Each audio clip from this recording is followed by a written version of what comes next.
दोस्तों, दुनिया में हर साल सैकड़ों नए आर्कियोलॉजिकल डिस्कवरीज होते रहते हैं, लेकिन उनमें से बस कुछ गिने चुने डिस्कवरीज ही ऐसे होते हैं जो पूरी दुनिया में सुर्खियां बनते हैं। जब ऐसी हैरान करने वाली डिस्कवरीज होती हैं, तो फिर हमें दुनिया के बिल्कुल ही नए इतिहास के बारे में पता चलता है। हम अपनी ही दुनिया के उन अनजान पहलुओं के बारे में जान पाते हैं जो कभी हमारे पूर्वजों की जिंदगी का अहम हिस्सा हुआ करते थे। ऐसे अनबिलीवेबल डिस्कवरीज ह्यूमन हिस्ट्री के बिल्कुल ही नए इतिहास को हमारे सामने पेश करते हैं। तो चलिए फिर आज की इस वीडियो में ऐसे ही 10 मोस्ट अमेजिंग आर्कियोलॉजिकल डिस्कवरीज के बारे में जानते हैं जिसने दुनिया के अलग ही पहलू को हमारे सामने पेश किया है। Golden city of Egypt. इस साल अप्रैल महीने में इजिप्ट के लग्जर प्रोविंस में एक लॉस्ट गोल्डन सिटी की खोज की गई है। यह शहर लगभग 3400 साल पुराना है। टुटानखामुन के कब्र की खोज के बाद गोल्डन सिटी को इजिप्ट के इतिहास का सबसे महत्वपूर्ण खोज माना जा रहा है।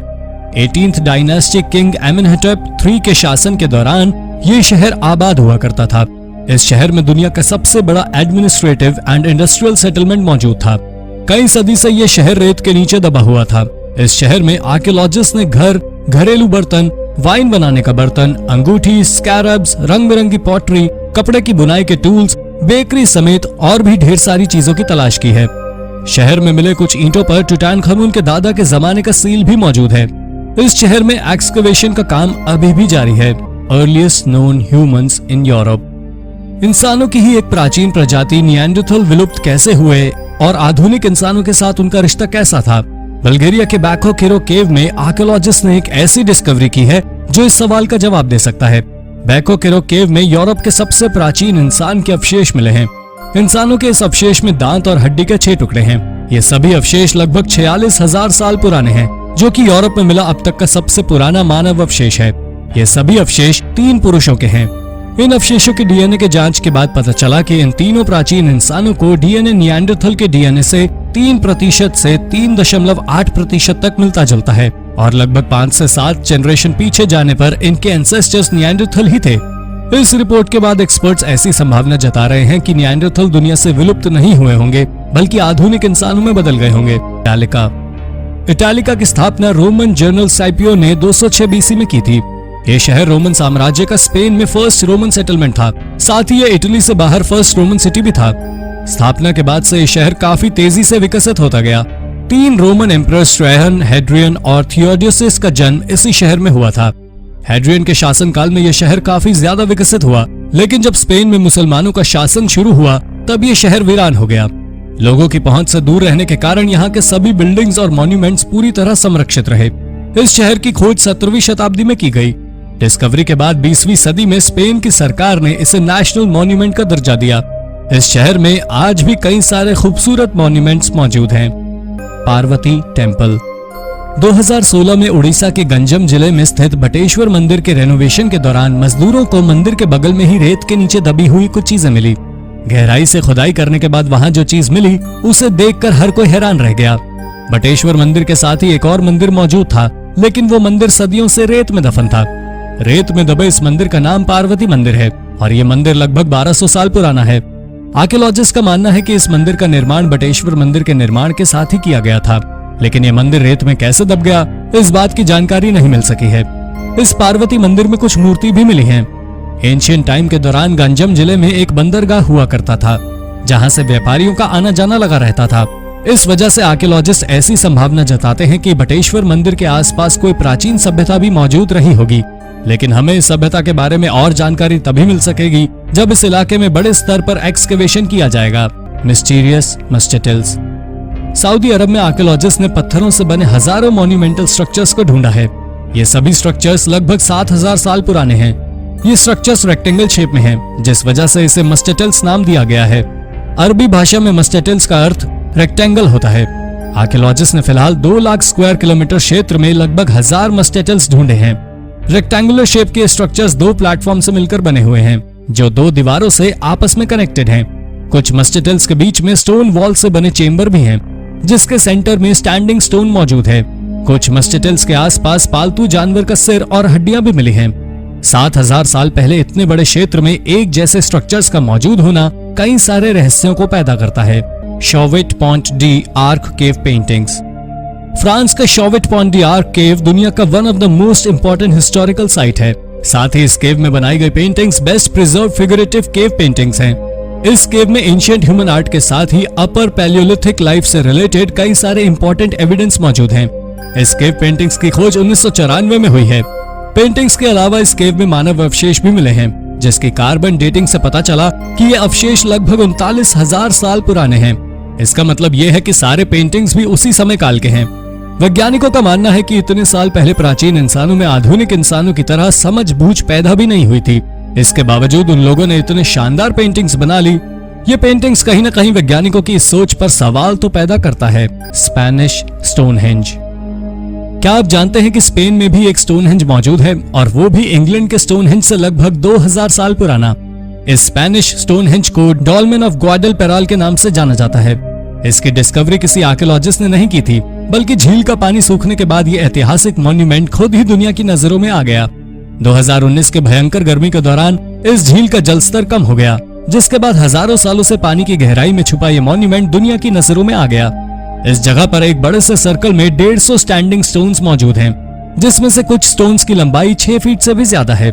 डॉल्मेन ऑफ ग्वाडलपेराल के शेप को देखते हुए ऐसी संभावना जताई जाती है कि इसका निर्माण प्राचीन इंसानों ने धार्मिक वजह से किया होगा। Oldest known monument in Peru. अगस्त 2020 में जर्मनी और पेरू के आर्कियोलॉजिस्ट की एक टीम ने पेरू के नॉर्थ सेंट्रल कोस्ट में इस देश के ओल्डेस्ट मॉन्यूमेंट को ढूंढने में कामयाबी हासिल की है। आर्कियोलॉजिस्ट ने एक सेरेमोनियल प्लाजा की डिस्कवरी की है, जो कि कम से कम 5500 साल पुरानी है। इस प्लाजा का निर्माण पत्थर और कच्ची ईंटों से किया गया था। प्राचीन समय में इस प्लाजा का उपयोग सोशल और रिचुअल कार्यों में किया जाता था। इस सेरेमोनियल प्लाजा के आसपास इंसानी बस्ती से रिलेटेड और भी कई सारी चीजें मिली हैं। Peterborough petroglyphs ancient rock carving. Peterborough petroglyphs ancient rock carving का लार्जेस्ट कलेक्शन है। कनाडा के ओंटारियो में स्थित इस रॉक कार्विंग में 900 से ज्यादा इमेज बने हुए हैं। ये सभी इमेज क्रिस्टलिन लाइमस्टोन के सिंगल स्लैब पर बनाए गए हैं। इस सिंगल स्लैब की लंबाई 55 मीटर और चौड़ाई 30 मीटर है। 900 से ज्यादा इमेज में इंसान, जानवर, सोलर सिंबल्स, ज्योमेट्रिक शेप्स और बोट्स के इमेज बने हुए हैं। आर्कियोलॉजिस्ट का मानना है कि इस रॉक कार्विंग का निर्माण 900 से 1400 एडी के बीच किया गया है। हालांकि कार्बन मटेरियल की कमी होने के कारण किसी भी रॉक आर्ट के एक्यूरेट एज का पता लगाना काफी मुश्किल है। यह भी संभव है कि ये रॉक कार्विंग हजारों साल पुराने हों। इस एंशिएंट रॉक कार्विंग की एक खास बात यह है कि इसमें बने बोट कार्विंग्स नेटिव अमेरिकन के किसी भी ट्रेडिशनल बोट से मिलते जुलते नहीं हैं। इनमें कुछ बोट कार्विंग्स नॉर्दर्न रशिया और स्कैंडिनेविया के ट्रेडिशनल बोट से मिलते जुलते हैं। तो क्या हजारों साल पहले यूरोप के लोग कनाडा पहुंच चुके थे? Largest collection of iron age coins. Metal detectorist Reg Mead और रिचर्ड माइल्स को जरा भी अंदाजा नहीं था कि उन्होंने 2012 में जिन सिक्कों की खोज की थी, उसकी वजह से उन्हें Guinness book of world record में जगह मिल जाएगी। 2012 में इन दोनों ने जर्सी में जमीन के अंदर छिपे लगभग 70,000 आयरन एज कॉइन्स की खोज की थी। कॉइन्स का इतना बड़ा खजाना मात्र 3 फीट की गहराई में ही मौजूद था। इन सिक्कों को रोमन लुटेरों के डर से जमीन के अंदर दफन कर दिया गया था, जिसके बाद से लगभग 2070 सालों से ये सिक्के जमीन के अंदर ही मौजूद थे। जब इन सिक्कों को खुदाई करके निकाला गया था, तब सारे सिक्के एक दूसरे से चिपके हुए थे। इन सभी को अलग करने में 3 साल लग गए। अलग होने के बाद इन सिक्कों की कुल संख्या 69,347 थी, जो कि आयरन एज कॉइन्स का अब तक का लार्जेस्ट कलेक्शन है। इन सभी सिक्कों की कुल कीमत लगभग $7 मिलियन है। सिक्कों के साथ ही यहाँ पर सोने के नेकलेस समेत कई और ज्वेलरी भी मिले थे। Oldest surviving royal library. Iraq के मौसूल शहर में स्थित रॉयल लाइब्रेरी ऑफ अशुरबानिपल इस दुनिया का ओल्डेस्ट रॉयल लाइब्रेरी है। इस लाइब्रेरी का नाम एसिरियन एम्पायर के लास्ट किंग अशुरबानिपल के नाम पर रखा गया। ये लाइब्रेरी लगभग 2600 साल पुरानी है। इस लाइब्रेरी की खोज ब्रिटिश म्यूजियम के आर्कियोलॉजिस्ट ने 1850 में की थी। इस लाइब्रेरी को पूरी तरह से एक्सप्लोर करने में 80 साल लग गए। इस लाइब्रेरी में किताबों के रूप में मिट्टी के टुकड़े पर लिखे टेक्स्ट मौजूद हैं, जिसे क्ले टैबलेट्स कहते हैं। इस लाइब्रेरी में 30,000 से ज्यादा क्ले टैबलेट्स मौजूद हैं। इस लाइब्रेरी के निर्माण के समय दुनिया में जितनी भी इंफॉर्मेशन अवेलेबल थी, वो सभी क्ले टैबलेट्स में मौजूद हैं। मुगाओ केव्स। मुगाओ केव्स दुनिया के मशहूर बुद्धिस्ट कल्चरल साइट्स में से एक है। ये केव्स ऐतिहासिक सिल्क रोड रूट के आसपास स्थित है। मुगाओ केव्स की खोज 19वीं और 20वीं शताब्दी के बीच की गई। यहाँ पर कई सारी गुफाएं हैं, जिनमें एक से बढ़कर एक sculpture, wall paintings, silk paintings, calligraphy और वुड ब्लॉक प्रिंटिंग बनाई गई है। इस जगह पर फर्स्ट केव का निर्माण 4वीं शताब्दी में किया गया था। वहीं लास्ट केव का निर्माण 14वीं शताब्दी में किया गया। सभी केव्स को एक जगह मिला दें तो इसका कुल क्षेत्रफल 5000 स्क्वायर फीट से भी ज्यादा होगा। सभी केव्स को मिलाकर यहाँ पर 5 लाख से भी ज्यादा वॉल पेंटिंग्स मौजूद है। यहाँ पर एक लाइब्रेरी केव भी है, वेस्ट ज़िया इंपीरियल टूम्स। 1038 से 1227 के बीच चीन के कुछ हिस्सों पर शासन करने वाले ज़िया डायनेस्टी की गिनती चीन के सबसे ज्यादा ताकतवर डायनेस्टी में होती थी, लेकिन फिर चंगेज खान और उसके मंगोल सैनिकों ने इस डायनेस्टी का नामो निशान तक मिटा दिया। इस डायनेस्टी का कहीं कोई जिक्र तक नहीं बचा।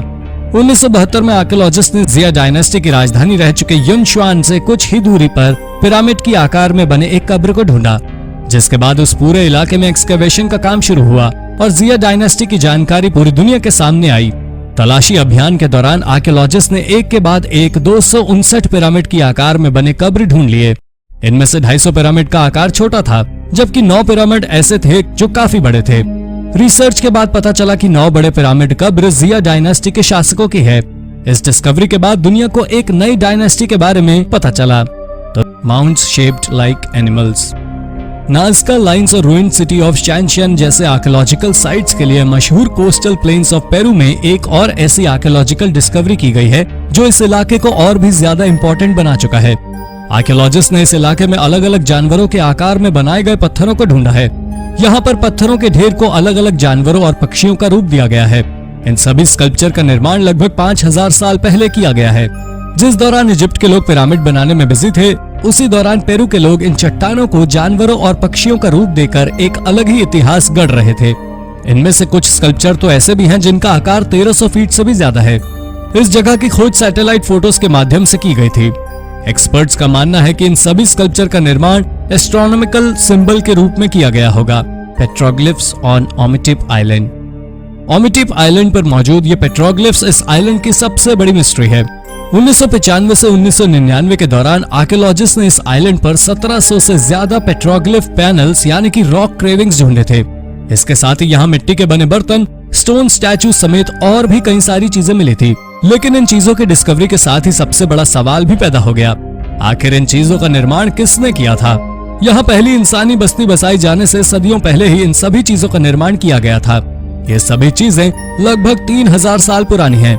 यहाँ कुछ ऐसे भी सिंबल्स बने हुए हैं जिन्हें कोई पहचान नहीं सका है।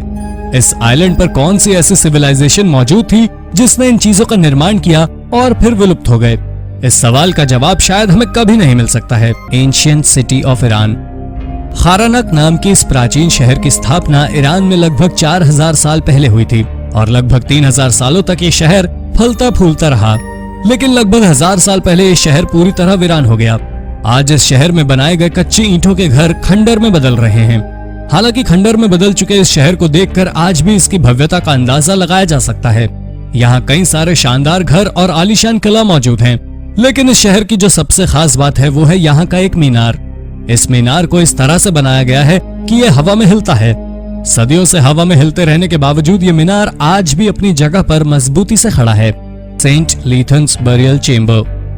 वेल्स के सेंट लीथन्स में स्थित इस बरियल चेम्बर से रिलेटेड कई सारे मिथ्स मौजूद हैं, जिसके अनुसार यदि कोई इंसान 23 जून की रात को इस बरियल चेम्बर में रात गुजारता है तो फिर या तो उसकी मृत्यु हो जाएगी या फिर वो पागल हो जाएगा, और यदि इन दोनों में से कुछ नहीं हो तो वो शायर बन जाएगा। मिथ्स को अलग रखते हुए फैक्ट की ओर लौटते हैं। इस मेगालिथिक स्ट्रक्चर का निर्माण लगभग 6000 साल पहले किया गया है। इस स्ट्रक्चर के निर्माण में मड स्टोन का उपयोग किया गया है। नीचे 3 मड स्टोन इंस्टॉल किए गए हैं और इसके ऊपर एक बड़ा सा कैपस्टोन मौजूद है। कैपस्टोन की लंबाई 13 फीट, चौड़ाई 10 फीट और इसकी मोटाई 2 फीट है। इसका वजन लगभग 40 टन है। ऐसी संभावना जताई जाती है कि इसका उपयोग सेरेमोनियल साइट्स के रूप में किया जाता रहा होगा। लेकिन सबसे बड़ा सवाल ये है कि 6000 साल पहले इतने भारी भरकम चट्टानों को उठाकर इसका निर्माण कैसे किया गया? Queen Elizabeth I manuscript. 1558 से 1603 तक इंग्लैंड पर शासन करने वाली क्वीन एलिजाबेथ I के जमाने में पढ़े लिखे लोगों की संख्या काफी कम थी। इवन ज्यादातर राजा महाराजा भी जाहिल ही हुआ करते थे, लेकिन क्वीन एलिजाबेथ पढ़ना और लिखना दोनों जानती थी। इस बात का एक और सबूत नवंबर 2019 में मिला है। एक इतिहासकार लैम्बेथ पैलेस लाइब्रेरी में अपनी किताब के लिए रिसर्च कर रहे थे। उसी दौरान उन्हें 34 पेज का मैन्युस्क्रिप्ट मिला। इसकी जांच करने पर उन्होंने पाया कि ये सभी मैन्युस्क्रिप्ट क्वीन एलिजाबेथ के हाथों से लिखा गया है। उन्होंने इस मैन्युस्क्रिप्ट में रोमन हिस्टोरियन टैकिटस के किताब का ट्रांसलेशन लिखा था। साथ ही उन्होंने राजतंत्र के समर्थन में भी कुछ बातें लिखी थी। Ancient water distribution system. आज के समय में एक से बढ़कर एक एडवांस टेक्नोलॉजी की मदद से हर जगह पानी पहुंचाया जा सकता है, लेकिन एंशिएंट टाइम में वाटर डिस्ट्रीब्यूशन कैसे होता था? इस सवाल का जवाब ईरान में की गई ये आर्कियोलॉजिकल डिस्कवरी। आर्कियोलॉजिस्ट ने ईरान के लोरेस्टन प्रोविंस के बोरियड शहर में एंशिएंट वाटर डिस्ट्रीब्यूशन सिस्टम को ढूंढा है। कंस्ट्रक्शन वर्क के दौरान हुई एक्सकेवेशन के बाद पता चला कि इस वाटर डिस्ट्रीब्यूशन सिस्टम की मदद से महल तक पानी का सप्लाई किया जाता था। पानी को प्यूरिफाई करने के लिए इसमें पॉटरी क्रॉक्स का भी इस्तेमाल किया गया था। हालांकि ये वाटर डिस्ट्रीब्यूशन सिस्टम किस जमाने के हैं, इस बात की जानकारी नहीं मिल सकी है। Bronze age artefacts. इसी साल अप्रैल महीने में स्वीडन के थॉमस कार्लसन एक क्लब के निर्माण के लिए जंगल में जमीन का सर्वे कर रहे थे। इसी दौरान उन्हें जमीन के अंदर दबी हुई कुछ चीजें मिली। उन्होंने जब वहां खुदाई शुरू की तो उस जगह पर उन्हें ब्रॉन्ज एज के लगभग 50 से ज्यादा आर्टिफैक्ट्स मिले। इन सारी चीजों को निकालकर थॉमस ने आर्कियोलॉजिस्ट से मुलाकात की, जिसके बाद उन्हें इस आर्टिफैक्ट्स की वैल्यू का पता चला। उन्होंने जिन चीजों की खोज की थी उसमें ब्रॉन्ज से बने नेकलेसेस, ब्रेसलेट्स और क्लोथिंग पिन समेत और भी कई तरह की ज्वेलरी शामिल है। इस खजाने में हॉर्स राइडिंग में इस्तेमाल किया जाने वाला खास प्रकार का रॉड भी मिला है। इस तरह का ये रॉड स्वीडन में पहली बार मिला है। ये सारी चीजें 750 से 500 बीसी के दौरान की हैं। यूक्रेन में एक कंस्ट्रक्शन वर्क के दौरान गलती से एक बुलडोजर एक पुरानी कब्र के संपर्क में आ गया। जब कब्र की जांच की गई तो पता चला कि यह सिथियन समूह की महिला का कब्र है। उस कब्र में महिला के कंकाल के साथ साथ काफी महंगे सोने के गहने भी मौजूद थे। जांच से यह भी पता चला कि ये गहने कमोबेश 2400 साल पुराने हो सकते हैं। एक अध्ययन से पता चलता है कि पूरे यूक्रेन में साइथियन समूह के 1000 से ज्यादा कब्र हैं। इस कब्र के मिलने के बाद अब एक बहस यूक्रेन में चल रही है कि इस तरह के अन्य कब्रों की भी खोज की जाए तथा वहां रिसर्च किया जाए ताकि साइथियन के इतिहास के बारे में और गहराई से पता चल सके। जबकि लोगों का एक समूह ऐसा है जो चाहता है कि इन कब्रों की उचित देखरेख की जाए तथा इससे किसी तरह की छेड़छाड़ नहीं की जाए। अब देखने वाली बात यह है कि आखिर में क्या फैसला होता है। हाल ही में इजिप्ट के शहर अलेक्जेंड्रिया में एक प्राचीन जगह पर खुदाई का काम चल रहा था कि इसी दौरान खुदाई कर रही टीम को एक बेहद विशाल पत्थर का बना ताबूत मिला। इस ताबूत की लंबाई 8 फीट, चौड़ाई 5 फीट और गहराई 6 फीट थी। जब इस पत्थर के ताबूत को खोला गया तो इसमें कुछ नर कंकाल मिले। इन कंकालों की जांच की गई तो पता चला कि ये 3 अलग अलग पुरुष के कंकाल थे, मगर यह साफ नहीं हो पाया कि आखिर 3 लोगों को एक साथ क्यों इस पत्थर के ताबूत में दफनाया गया होगा। 2019 में स्वीडन से सटे समुद्र की गहराई में 2 पुराने डूबे हुए जहाजों के अवशेष मिले। इन जहाजों को देखकर समझा गया कि शायद ये जहाज वासा नाम के जहाज के सिस्टर शिप हो सकते हैं, जो अपनी पहली यात्रा में 16वीं शताब्दी के मध्य में डूब गया था। लेकिन जब इन जहाजों की गहराई से जांच की गई तो 2021 में ये कंफर्म हो गया कि असल में ये अवशेष अपोलो तथा मारिया नाम के जहाज के अवशेष हैं, जिन्हें 1648 में बनाया गया था। इतिहास से पता चलता है कि ये दोनों जहाज अपने समय के बेहद ही आधुनिक किस्म के जहाज थे तथा कई युद्ध में इन दोनों जहाजों का इस्तेमाल हुआ था। ऐसा माना जाता है कि कुछ गोपनीय कारणों से इन जहाजों को 1676 के आसपास जानबूझकर डुबा दिया गया था, लेकिन समय के साथ लोग भूलते गए कि इन जहाजों को कहां डुबाया गया था। रोमन एम्पायर में ब्राजील के कुछ हिस्सों में पानी की कमी होती थी तथा एक शहर से दूसरे शहर पानी पहुंचाने की जरूरत पड़ती थी। इसी का तोड़ निकालने के लिए रोमन एम्पायर ने एक्वेडक्ट सिस्टम तैयार किया था। ये एक ऐसा सिस्टम था जिससे मीलों दूर पानी पहुंचाया जा सकता था। ऐसा ही एक विशाल एक्वेडक्ट ब्राजील के कॉन्स्टेंटिनोपल शहर में भी मौजूद था। आज इसे देखकर हैरानी होती है कि आखिर सैकड़ों साल पहले कितने आधुनिक अंदाज में कैसे इसका निर्माण किया गया होगा। इससे भी ज्यादा हैरानी तो इससे होती है कि आखिर में इतने विशाल सिस्टम को लगातार मैनेज कैसे किया गया होगा। इसी सवाल का जवाब ढूंढते हुए 2021 में ब्राजील के एक व्यक्ति ने इन पर अपनी रिसर्च शुरू की। इस रिसर्च से ये जानकारी निकल कर आई कि इन एक्वेडक्ट्स की देखरेख के लिए उस समय सैकड़ों लोगों की एक टीम थी तथा नियमित रूप से इनकी साफ सफाई की जाती थी। उस समय बिना किसी आधुनिक तकनीक के इसका मेंटेनेंस कितना मुश्किल हुआ होगा, बस उसकी कल्पना ही की जा सकती है। कमाल की बात तो यह है कि लगभग 700 सालों तक लगातार इन एक्वेडक्ट का इस्तेमाल होता रहा था। अप्रैल 2021 में सूडान से सटे सहारा रेगिस्तान के करीब मौजूद सालों से वीरान एक सोने की खान के आसपास के इलाकों में रिसर्च वर्क के दौरान आर्कियोलॉजिकल टीम को पत्थरों के बने बहुत सारे छोटे छोटे टूल्स मिले। इन टूल्स पर किए गए रिसर्च से पता चला कि ये टूल्स शायद 7000 साल से लेकर लाखों साल पुराने हो सकते हैं। इस तथ्य के सामने आने के बाद वैज्ञानिकों के सामने ये चुनौती आ गई कि जिस समय के ये टूल्स हैं, उस समय के आसपास यहाँ कोई इंसानी प्रजाति नहीं रहती थी। फिर इन टूल्स का निर्माण किसने किया होगा तथा ये टूल्स यहाँ कैसे पहुंचे? बता दें कि ऐसे ही मिलते जुलते टूल्स हाल ही में दक्षिण अफ्रीका में भी मिले थे, इसलिए ये गुत्थी और उलझ गई कि दक्षिण अफ्रीका में जैसे टूल्स मिले थे वैसे ही टूल्स इस लोकेशन पर कैसे आ गया। खैर, भले ही ये गुत्थी अब भी ना सुलझी हो, लेकिन ये खोज अपने आप में बेहद रोचक है। इंग्लैंड के वॉर्सेस्टर शायर के रहने वाले चार्ल्स कार्टराइट नाम के व्यक्ति के साथ एक रोचक घटना घटी। दरअसल इन्होंने पुरानी चीजों को ढूंढने के अपने शौक को पूरा करने के लिए एक मेटल डिटेक्टर खरीदा। वो इस मेटल डिटेक्टर को जांचने के लिए अपने पास के ही एक प्लॉट पर लेकर चले गए। जैसे ही उन्होंने मेटल डिटेक्टर को ऑन करके आसपास के क्षेत्रों में घुमाना शुरू किया, उन्हें पॉजिटिव सिग्नल मिलने शुरू हो गए। शुरू में उन्हें लगा कि शायद ये मशीन खराब हो, लेकिन लगातार पॉजिटिव सिग्नल मिलने पर उन्होंने वहां पर खुदाई शुरू की। यहाँ जो मिला उन्हें देखकर उनकी आंखें फटी की फटी रह गई। दरअसल यहाँ सोने हीरो के बेहद ही महंगे गहने मौजूद थे। यहाँ इतने सारे गहने थे कि उन्होंने तत्काल पुलिस को फोन कर दिया। जांच के बाद खुलासा हुआ कि दरअसल ये गहने एक पास के ही सेफ हाउस से 4 साल पहले चुराए गए थे। शायद चोर इतने सारे गहनों को हैंडल नहीं कर पाया और उसने इन गहनों से पीछा छुड़ाने के लिए इस सुनसान जगह पर इसे गाड़ दिया था। सार्डिनिया यूरोप का एक ऐसा शहर है जिसके बारे में कहा जाता है कि इससे ज्यादा ऐतिहासिक महत्व की प्राचीन चीजें पूरे यूरोप के किसी दूसरे शहर में मौजूद नहीं है। यहाँ कमोबेश 10,000 के करीब ऐतिहासिक जगहें मौजूद हैं। इन्हीं में एक ऐसी जगह भी है जिसे आमतौर से परियों का घर कहा जाता है। यहाँ 2021 की शुरुआत में एक रिसर्च वर्क किया गया था जिससे ये पता चला कि यह घर लगभग 4000 साल पुराना है। जमीन के नीचे इस घर को इतनी सफाई से बनाया गया है कि हर कोई सोचने पर मजबूर हो गया कि आखिर बिना किसी आधुनिक तकनीक के इतना आधुनिक घर कोई कैसे बना सकता है। हजारों साल पुराना होने के बावजूद यह घर अभी भी अच्छी कंडीशन में है तथा देखने में ऐसा लगता है कि इसे हाल फिलहाल में ही बनाया गया होगा। मेक्सिको के युकाटन शहर में एक बेहद ही प्राचीन और रहस्यमय गुफा है। इस गुफा का रहस्य ये है कि इस गुफा के अंदर दीवारों पर सैकड़ों की संख्या में हाथ के पंजों के निशान हैं।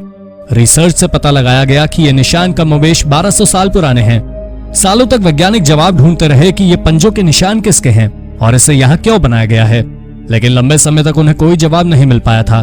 पर आखिरकार 2021 की शुरुआत में यहाँ किए गए रिसर्च के बाद वैज्ञानिकों ने खुलासा किया कि दरअसल इस क्षेत्र में माया जात नाम का समूह रहा करता था।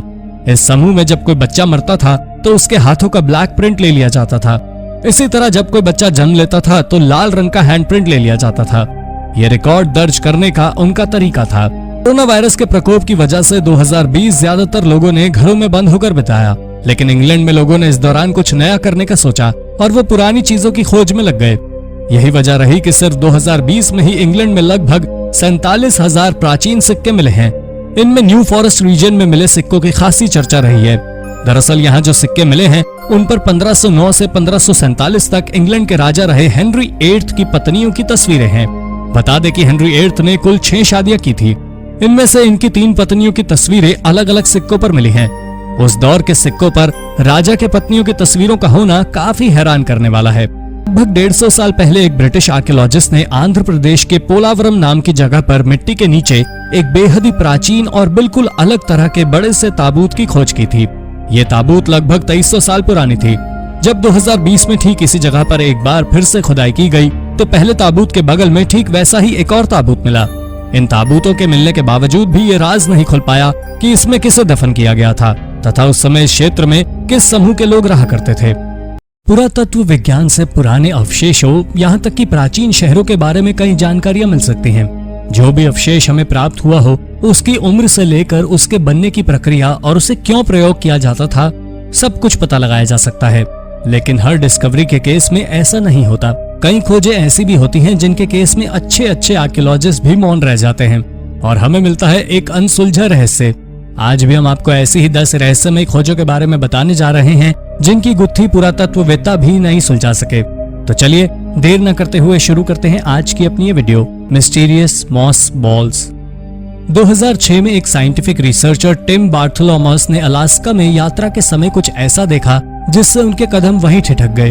वहां पर ग्लेशियर्स में सैकड़ों की संख्या में काई की छोटी छोटी बॉल्स थीं।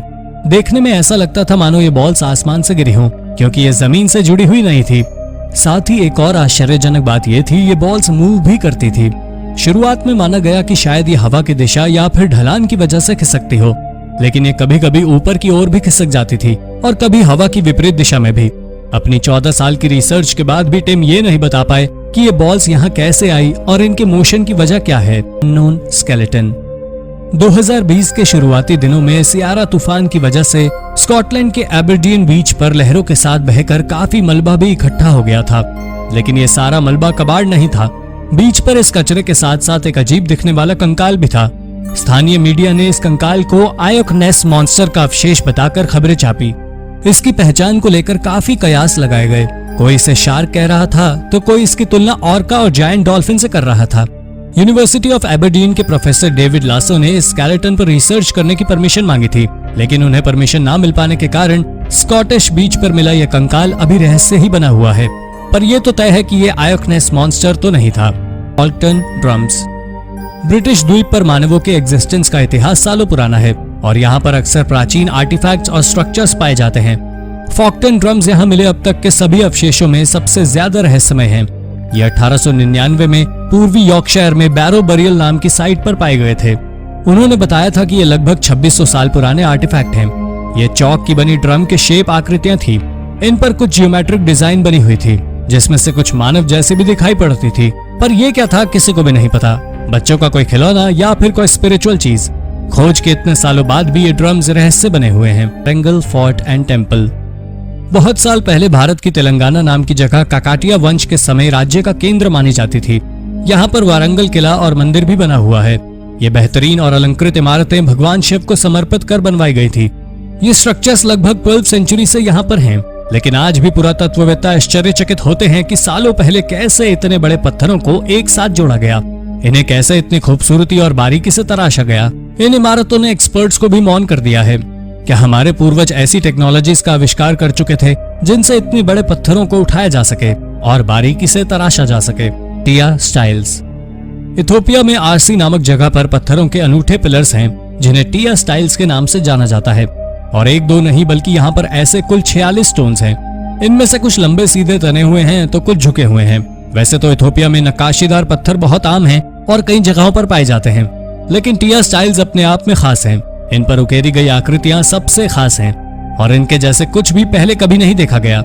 सबसे आश्चर्य की बात यह है कि तमाम प्रयासों के बावजूद वैज्ञानिक ये नहीं पता लगा पाए हैं कि इसे किस एरा में बनवाया गया था। एक्सपर्ट्स का कहना है कि ये लगभग 500 से 1000 साल पुराने हो सकते हैं, लेकिन ये सिर्फ अनुमान है। 30 साल पहले इसे यूनेस्को वर्ल्ड हेरिटेज साइट का दर्जा दे दिया गया, लेकिन अभी तक कोई ये नहीं जानता कि ये किस तरह की साइट है जिसे हम प्रिजर्व कर रहे हैं। इजिप्शियन मर्किटीज। अगर आप इतिहास के स्टूडेंट रहे होंगे तो आपको जरूर पता होगा कि प्राचीन काल में इजिप्ट वासी बहुत एडवांस हुआ करते थे। एस्ट्रोनॉमी के बारे में उनकी नॉलेज बेहद कमाल थी। उनके पास समय की गणना करने के लिए एक बेहद कमाल का यंत्र था जिसे मर्किटीज कहते थे। ये एक लकड़ी के आयतकार टुकड़े का बना होता था। इसमें 24 मार्किंग होती थी। 12 डे लाइट आवर्स के लिए, 1 सनराइज और सनसेट के लिए, और बाकी की 10 मार्किंग रात के समय तारों को ट्रैक करने के लिए। ये सन डायल से बेहतर टाइम मेजरिंग डिवाइस था, क्योंकि सन डायल सिर्फ सूर्य की रोशनी में काम करता था। आर्कियोलॉजिस्ट द्वारा खोजा गया सबसे पुराना मर्किटी 2600 साल पुराना था, लेकिन ऐसा माना जा रहा है कि मर्किटीज उससे सालों पहले एग्जिस्ट करते थे। गुयाजू केव्स। चाइना की टियानहंग पहाड़ियों पर 1984 में आर्कियोलॉजिस्ट द्वारा गुयाजू गुफाएं खोजी गईं, और तब से अब तक इनके बारे में हम सिर्फ इतना ही जानते हैं।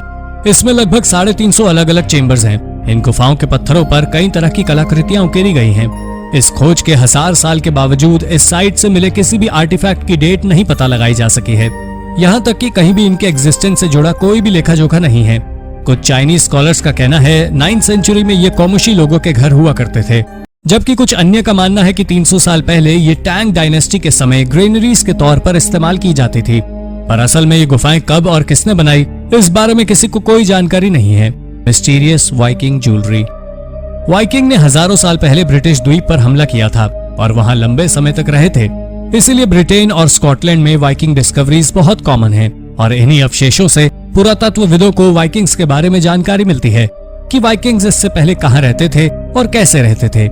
2014 में यहाँ अवशेषों के ऐसे ढेर की खोज हुई जिससे पुरातत्ववेत्ताओं को कुछ सवालों के जवाब तो मिले, लेकिन उससे भी अधिक सवाल खड़े कर दिए। इसमें सोने चांदी की ज्वेलरी, क्रिस्टल्स, ग्लास, यहाँ तक कि कुछ कपड़े भी थे। ये सभी चीजें 10वीं सेंचुरी के समय की थी। हैरानी की बात यह है कि इनमें से अधिकतर आभूषण बाइजेंटियम और रोम जैसे देशों के थे, जहां वाइकिंग्स का राज नहीं रहा था। सवाल यह उठता है कि उन्होंने ये सामान लूटा था या फिर अन्य देशों से खरीदा था। पर इतना साफ है वाइकिंग्स के बारे में कि हमारा लिखा हुआ इतिहास उनकी पूरी यात्रा का एक छोटा हिस्सा भर है और अभी उनसे जुड़ी बहुत सी जानकारी रहस्य ही है। मिस्ट्री पैलेस रशिया के टूवा रीजन में पुअर बेजिन पुरातत्व रहस्यमय अवशेषों का गढ़ माना जाता है। यह अनोखी साइट टेराकोल लेक के बीच में स्थित है और युगर सभ्यता के समय का अवशेष है। ऐसा अनुमान है कि इसे 8th सेंचुरी के दौरान बनवाया गया था। पुरातत्वविद पहले इसे किसी किले के अवशेष समझ रहे थे, लेकिन काफी सालों की रिसर्च के बाद पता चला कि यह किसी चाइनीज रॉयल पैलेस का हिस्सा है।